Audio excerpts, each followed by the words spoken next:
O que você faria se recebesse poder absoluto? Você o usaria para consertar os males do mundo? Ou você o usaria para satisfazer seus desejos mais sombrios? É uma questão que vimos respondida repetidas vezes na história, mas nunca de forma tão conclusiva como no reinado do terceiro imperador de Roma, Caio Júlio César Germânico, ou, como você o conhece, Calígula. Nascido em uma poderosa família militar, Calígula tornou-se o imperador mais infame da história romana. Durante seu reinado de 4 anos, ele se entregou a tantos excessos que 2000 anos depois, seu nome ainda é sinônimo de crueldade e perversão. Você provavelmente conhece as histórias sobre Calígula seduzindo sua irmã e transformando seu cavalo em cônsul. Você pode não saber que o resto de sua vida foi ainda mais selvagem. Hoje, levamos você para dentro do mundo distorcido do imperador mais louco de Roma. Quando Caio Júlio César Germânico nasceu, em 31 de agosto do ano 12 depois de Cristo, estava em um mundo de privilégios que teria feito girar a cabeça de qualquer romano. O pai de Caio era o general Germânico, um herói militar do Império. Sua mãe, Agripina a Velha, vinha de uma família que já fora a próxima na linha de sucessão ao trono imperial. Chamar de elite familiar seria colocá-la muito abaixo do que era realmente. Era como se os Kennedy, os Rothschild, os Rockefeller e a rainha da Inglaterra tivessem se unido em uma única unidade familiar. Ainda assim, Germânico era um general guerreiro e, para o pequeno Caio, isso significava uma infância crescendo em campos militares na fronteira ocidental ao longo do Reno. Enquanto estava nestes campos, Caio recebeu um pequeno uniforme de soldado para vestir.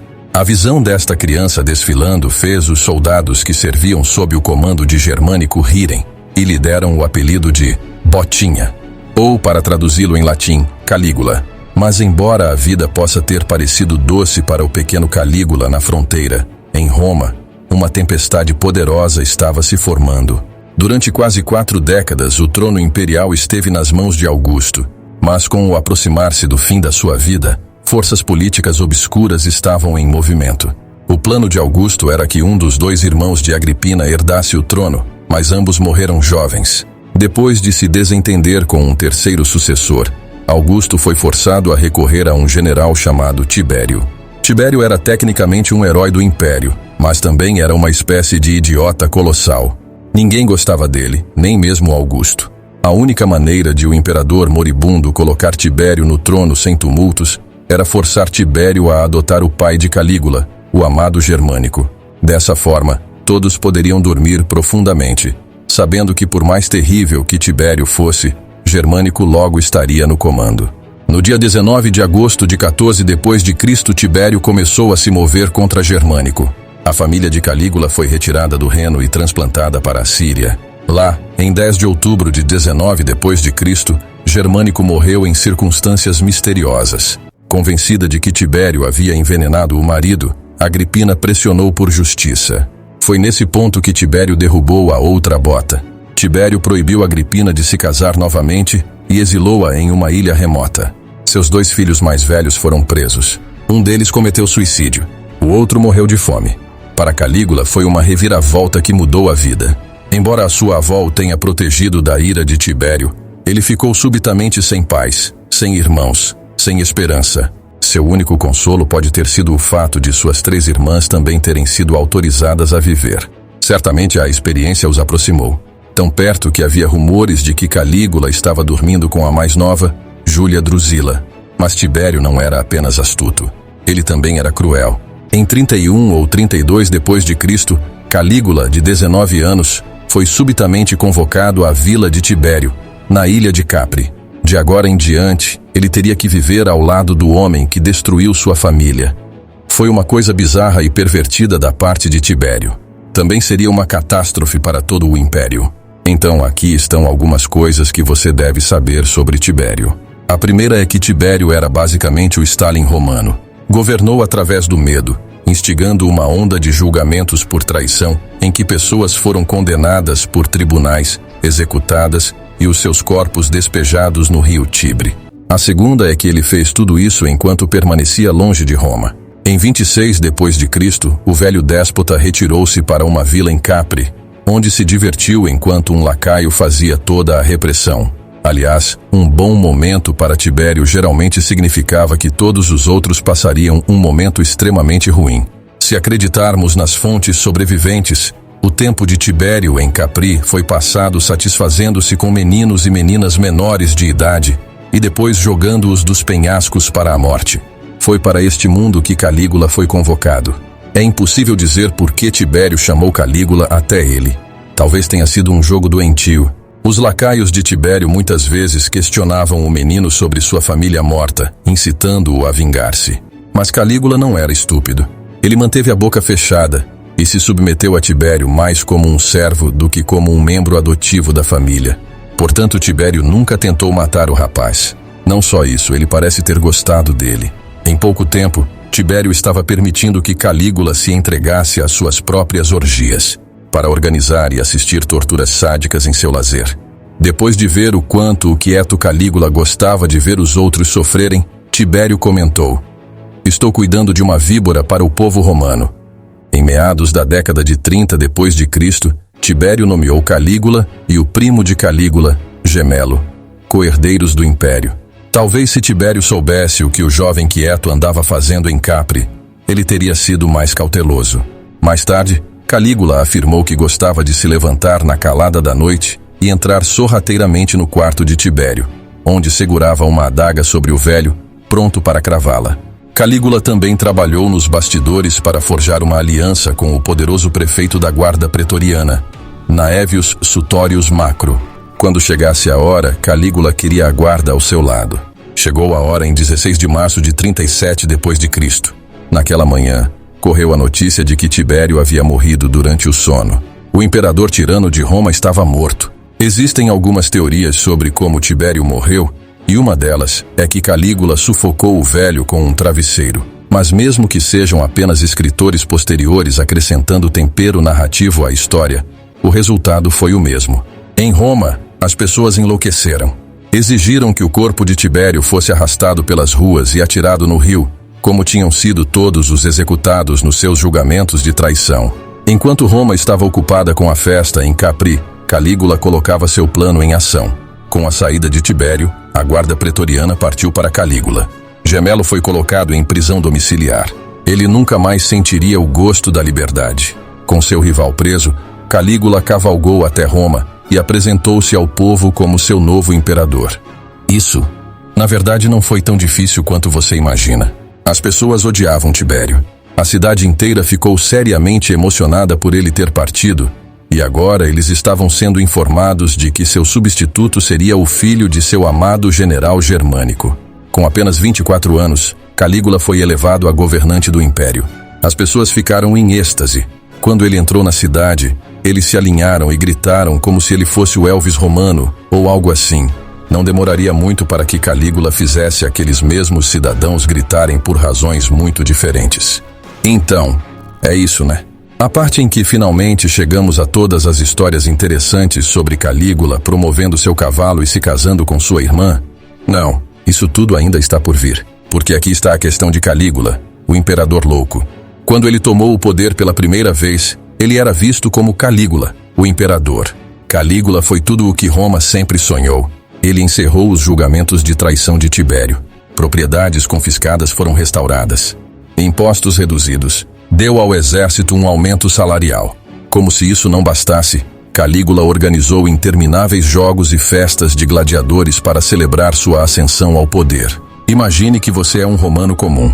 Por mais de 20 anos você viveu em um estado de medo sob o comando de um tirano que poderia matá-lo a qualquer momento. E agora tem um cara novo na cidade e ele está te dando pão e circo e uma promessa de que não vai te matar aleatoriamente? Claramente um grande avanço. À medida que o ano 37 depois de Cristo avançava, as pessoas ousaram ter esperança de que talvez fosse isso. Talvez Tibério tenha sido o único e todos os imperadores seriam bons de agora em diante. Naquele mês de outubro, Calígula adoeceu repentinamente. É possível que ele tenha sido envenenado.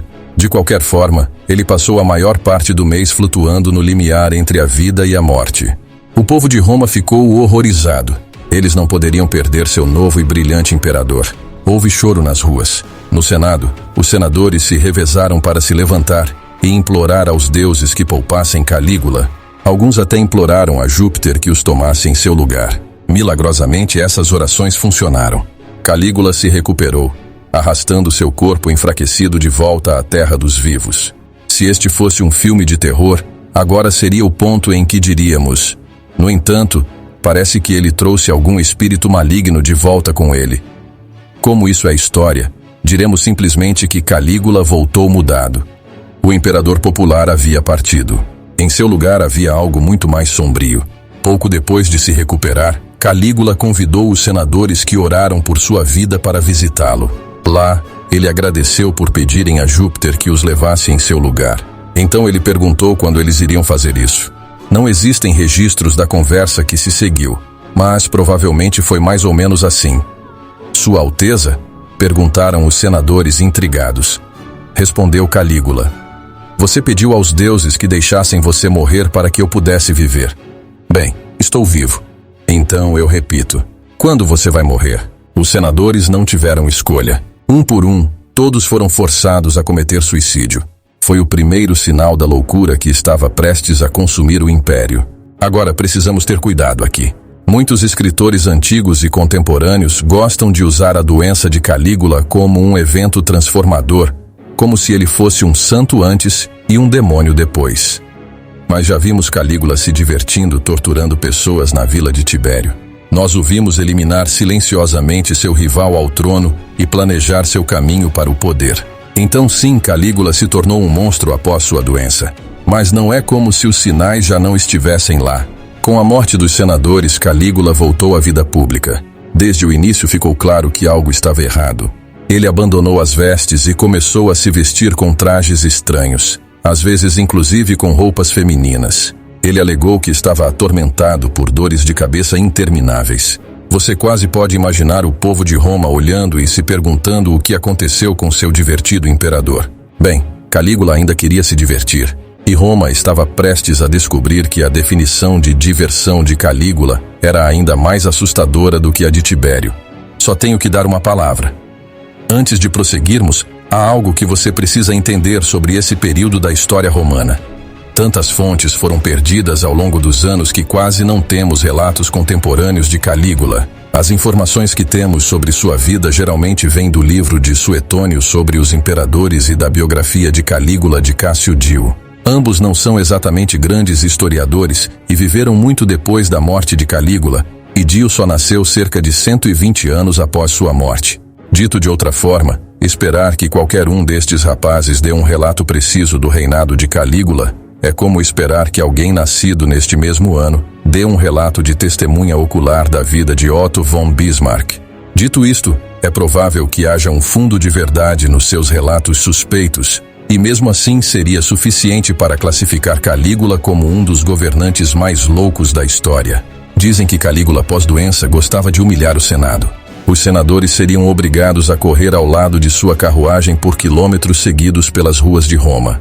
Aqueles que recusassem seriam humilhados de outras maneiras. Calígula dava jantares para os senadores e suas esposas. No meio da refeição, ele escolhia uma esposa que lhe agradasse. Levava-a para um quarto dos fundos e forçava-a. Ele então a devolveria ao marido, que seria forçado a agir como se nada tivesse acontecido.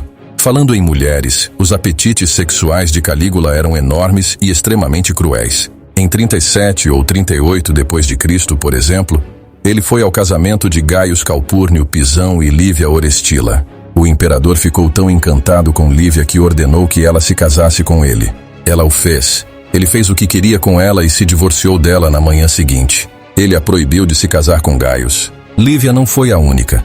Lolia Paulina também foi forçada a se divorciar do marido e se casar com Calígula, apenas para ser abandonada depois de apenas 6 meses. Depois, há outros rumores de que Calígula dormiu com todo mundo, desde prostitutas a meninos, até o ator Minester. Mas o caso mais famoso que Calígula teve foi, claro, com a sua irmã. Lembra de Júlia Drusila? Perto do início deste vídeo, mencionamos que havia rumores de que Calígula estava dormindo com ela. Bem, depois de se tornar imperador, Calígula parece ter se esforçado para confirmar esses rumores. Drusila foi elevada à condição de esposa do imperador. O exército foi obrigado a fazer um juramento de lealdade a ela.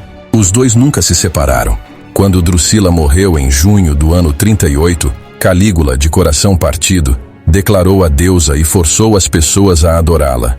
Mesmo com esse relacionamento estranho, muito do que você pode ter ouvido não é verdade. Aquela cena chocante em Eu, Cláudio, onde Calígula come o feto arrancado do corpo de Drusila. Estamos extremamente satisfeitos em dizer que isso era ficção. Ainda assim, a crueldade e a insanidade de Calígula estavam a tornar-se difíceis de ignorar.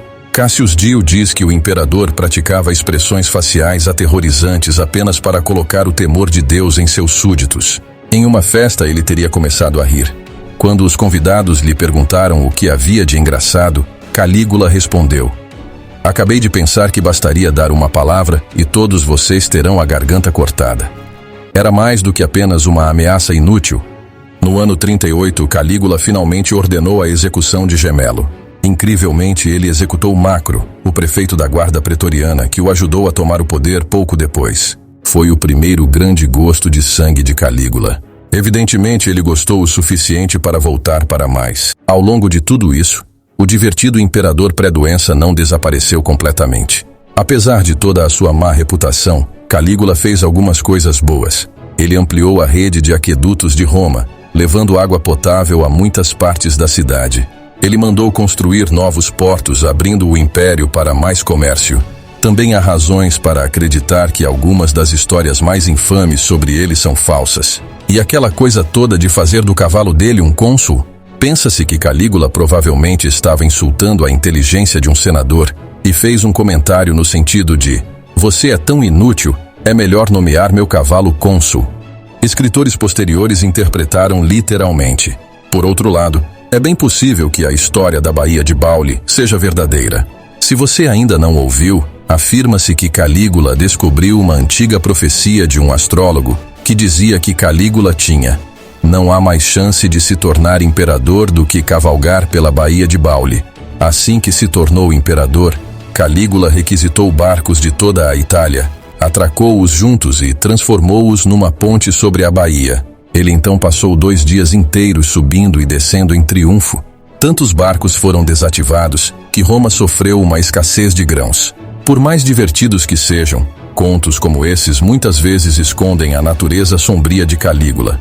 No ano 39, o tesouro estava vazio. Muito dinheiro foi gasto no financiamento do estilo de vida luxuoso de Calígula. Então Calígula agiu rápido. Ele restabeleceu os julgamentos de traição de Tibério. E agora, eles seriam ainda mais cruéis do que antes. As pessoas foram selecionadas aleatoriamente na sociedade romana e tiveram todas as suas propriedades confiscadas sem aviso prévio. Os sortudos foram enviados para o exílio. Os azarados foram executados. As execuções sob Calígula foram piores do que sob qualquer imperador anterior. Os algozes foram instruídos a manter as pessoas vivas o maior tempo possível, torturando-as lentamente até a morte durante vários dias. Parentes foram forçados a assistir a essas exibições. Em alguns casos, os pais foram convocados para ver seus filhos serem assassinados, incapazes de fazer qualquer coisa além de sorrir e torcer para que o imperador louco não os matasse também. Tal como acontecera em Capri, parecia que Calígula ainda adorava ver os outros sofrerem. No entanto, por mais sangrento que tenha sido, não foi tão ruim quanto você pode acreditar. Os seus julgamentos de traição podem ter deixado as ruas de Roma cheias de sangue, mas o resto do império continuou a funcionar normalmente. Foi em 39 d.C., no auge do seu terror, que Calígula finalmente conheceu a mulher dos seus sonhos. Milônia Caesônia era uma mulher tão amoral e sem empatia quanto o marido. Mais velha que Calígula, ela conseguiu conquistar o coração do jovem déspota. Embora poucos registros de Milônia tenham sobrevivido, sabemos que ela deu à luz a Calígula uma filha que o imperador chamou de Júlia Drusila, em homenagem à sua irmã falecida. Também sabemos que a maneira confusa de Calígula demonstrar afeto por sua esposa era lembrá-la, provocativamente, de que ele poderia torturá-la e matá-la sempre que quisesse. À medida que outubro se aproximava, o imperador sentiu-se seguro o suficiente para virar as costas a Roma e dirigir-se à fronteira para realizar algumas conquistas. Mas Calígula julgou mal o quão intimidados por ele seus oponentes estavam. Com o louco fora de cena, suas vítimas no Senado e na guarda pretoriana, começaram a sussurrar umas com as outras sobre a busca de um novo imperador. Calígula não sabia, mas o seu curto reinado já estava quase no fim. É interessante imaginar como Calígula deve ter se sentido ao retornar à fronteira onde foi criado, não mais um soldadinho de brinquedo, mas um imperador conquistador. Segundo alguns relatos, Calígula passou seu tempo ao longo do Reno reprimindo uma revolta alemã e invadindo a Gália. Por outro lado, diferentes relatos fazem parecer que o soldadinho de brinquedo nem tinha crescido. Uma versão diz que Calígula pagou soldados para se vestirem como alemães e organizarem um ataque para que pudesse derrotá-los e parecer um herói. Quando os verdadeiros alemães atacaram pouco depois, o imperador fugiu. Por volta de 40 depois de Cristo, Calígula decidiu invadir a Grã-Bretanha. Naquela época, a Britânia ainda era uma ilha estranha e úmida. Portanto, conquistá-la aumentaria o prestígio de Calígula. Assim, Calígula cavalgou para o norte com 200.000 homens, até os penhascos da Gália, de frente para o Canal da Mancha. Uma vez lá, ele disse a seus homens para se prepararem para uma grande vitória, e então fez com que todos descessem às praias e coletassem conchas. Declarando que se tratava de despojos de uma grande vitória sobre o mar, Calígula deu meia volta e voltou para Roma. De volta à cidade eterna, a conspiração contra o imperador crescia e foi alimentado, em parte, pela crença de Calígula de que ele era literalmente um deus. Ele alegou que se comunicava com Júpiter e ordenou que estátuas suas fossem colocadas em todos os templos do império. Quando a notícia chegou à Judéia, quase causou um levante armado. Foi somente graças às habilidades diplomáticas de Herodes Agripa que Calígula desistiu ao domínio dos templos da Judéia e evitou a guerra civil. Mas este último lampejo de sanidade não foi suficiente para salvar o imperador. Em 24 de janeiro do ano 41, a facção anti-Calígula tomou a iniciativa. Fora dos Jogos Palatinos, uma unidade liderada por Cássio Queroa esperou até que Calígula saísse. Depois, cercou-o e esfaqueou-o até a morte. Antes que o alarme pudesse ser dado, eles marcharam direto para a casa onde viviam Milônia e a filha do imperador e mataram as duas. Por um momento, parecia realmente que todo o sistema de imperadores de Roma estava prestes a entrar em colapso, que o Senado poderia aproveitar a oportunidade e restaurar a República. Mas não. Cássio Queroia e seus homens, em vez disso, procuraram o tio de Calígula, o velho e trêmulo Cláudio, e fizeram com que ele fosse declarado imperador. A guarda estava pronta para matar Calígula, mas não estava pronta para matar o sistema que o criou. Sua falta de coragem resultaria em outro Calígula 13 anos depois, o imperador Nero. Naquele dia de inverno do ano 41, porém, toda a carnificina que Nero desencadearia ainda estava muito distante.